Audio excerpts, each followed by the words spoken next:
জানিয়ে দিব এই মুহূর্তে আমাদের হাতে এসেছে বাংলাদেশের গুরুত্বপূর্ণ আপডেট সংবাদের শিরোনাম।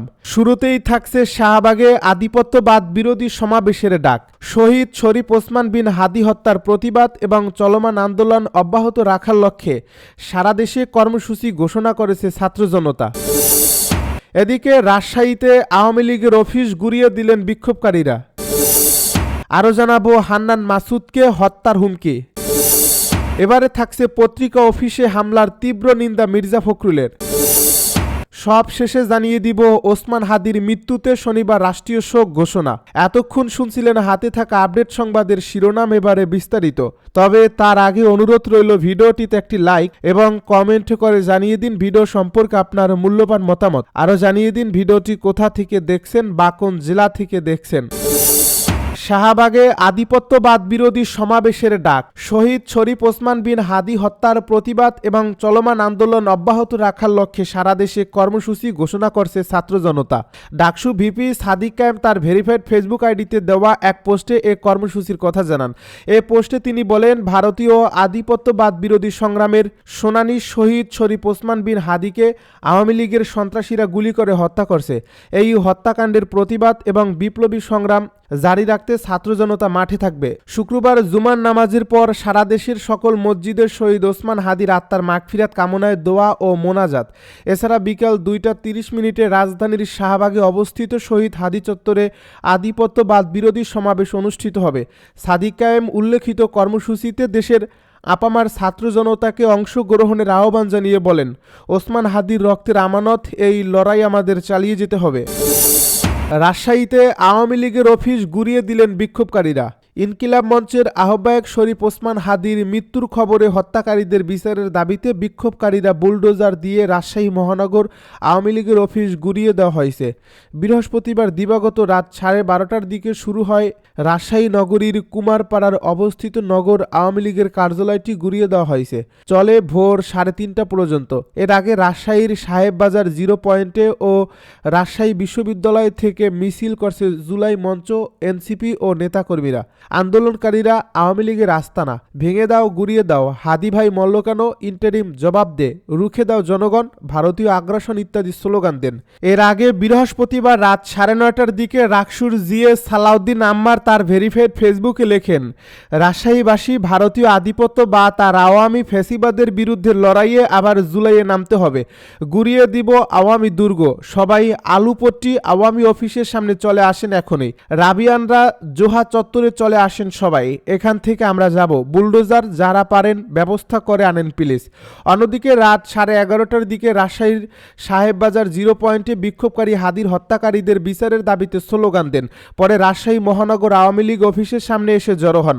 রাজশাহী বিশ্ববিদ্যালয়ের বিভিন্ন হল থেকে মিছিল নিয়ে আসা শিক্ষার্থীরাও আধিপত্যবাদ বিরোধী শিক্ষার্থীর ব্যানারে মিছিল নিয়ে আসেন। এরপরে বুলডোজার দিয়ে রাজশাহী মহানগর আওয়ামী লীগের অফিস ভাঙচুর শুরু করেন। জাতীয় নাগরিক পার্টির সিনিয়র যুগ্ম মুখ্য সমন্বয়ক ও নোয়াখালী 6 আসনের প্রার্থী আব্দুল হান্নান মাসুদকে হত্যার হুমকি দেওয়ার অভিযোগ উঠেছে। এই সংক্রান্ত কয়েকটি স্ক্রিনশট সামাজিক যোগাযোগ মাধ্যমে ছড়িয়ে পড়ছে। বৃহস্পতিবার রাতে ওই হুমকির স্ক্রিনশটগুলো ভাইরাল হয়।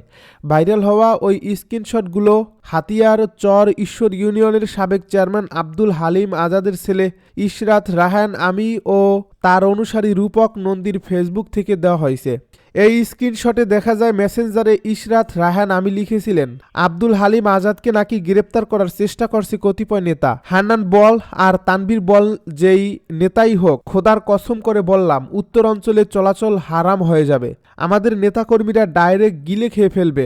এখনো ধৈর্য ধরে আছি, তোর নেতাকে এটা কপি করে পাঠাইস। অন্যদিকে রূপক নন্দী তার ফেসবুক আইডিতে লিখেছেন, হান্নান আগুন নিয়ে খেলা করো না, পরে পস্তাতে হবে। যারা আব্দুল হালিম আজাদ চেয়ারম্যানকে ভালো জানে তারা কখনো তোমাকে আস্ত রাখবে না, ভোট করা ঢুকাই দেবে ভেতর দিয়ে। এখনো শান্ত আছি। আমার নেতাকে যদি গ্রেপ্তার করা হয় তাহলে উত্তরাঞ্চলে তোকে নিষিদ্ধ ঘোষণা করব।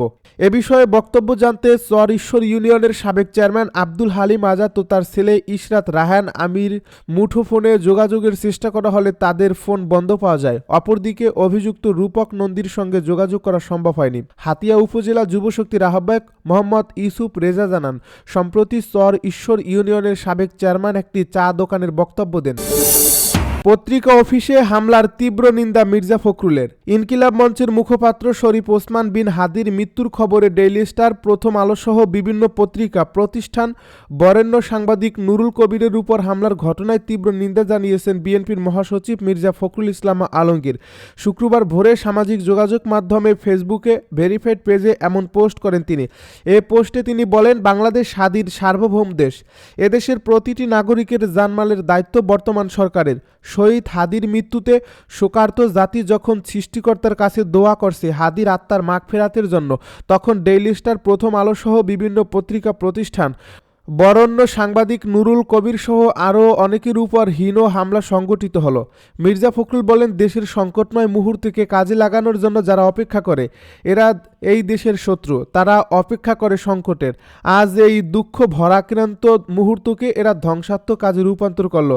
আমি এই সন্ত্রাসের তীব্র প্রতিবাদ জানাচ্ছি। তিনি বলেন, হাদি নির্বাচনে প্রার্থী ছিল, জনগণের দরজায় গিয়েছিল, নির্বাচন হবে, বাংলাদেশে একটি গণতান্ত্রিক জনগণের সরকার প্রতিষ্ঠিত হবে ইনশাল্লাহ।